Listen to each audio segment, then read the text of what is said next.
Well, hello everybody, and happy Friday. I hope you've all had a great week, and you have a great weekend coming up, especially with Mother's Day just a couple of days away. And so first of all, let me say to all of you that are mothers or grandmothers or great-grandmothers in some cases, I pray that all of you will have a great time on Sunday, being appropriately honored by those that you have loved and you have cared for so well for so long, and that now we get a chance to express our great affection for you. And so we hope that you'll have a wonderful Mother's Day this weekend.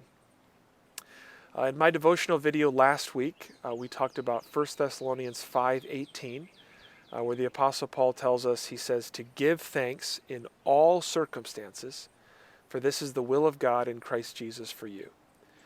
And so then today, this week, I'd like to remind us of Philippians chapter 4, where Paul tells us in a similar way to be content in every circumstance, no matter what. We can and we should be thankful in every circumstance, and we can and we should also be content in every circumstance. In Philippians chapter 4, Paul says, beginning in verse 10, he says, I rejoiced in the Lord greatly that now at length you have revived your concern for me. You were indeed concerned for me, but you had no opportunity. Not that I am speaking of being in need, for I have learned in whatever situation I am to be content. He says, I know how to be brought low and how to abound.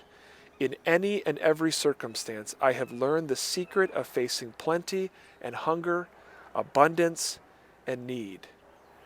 Paul was someone who had seen just about every circumstance you could imagine. He mentions plenty and hunger, abundance and need.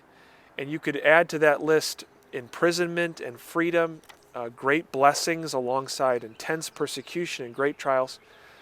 He was someone that experienced just about every circumstance on the spectrum of life, and yet he was content. He had learned to be content. And then he says in the final verse of that section, verse 13, he says, I can do all things through him who strengthens me. And the all things there is being content in all circumstances.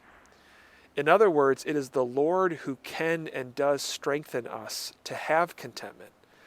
Even in the midst of terrible circumstances, seemingly terrible circumstances, he can strengthen us to be content even then.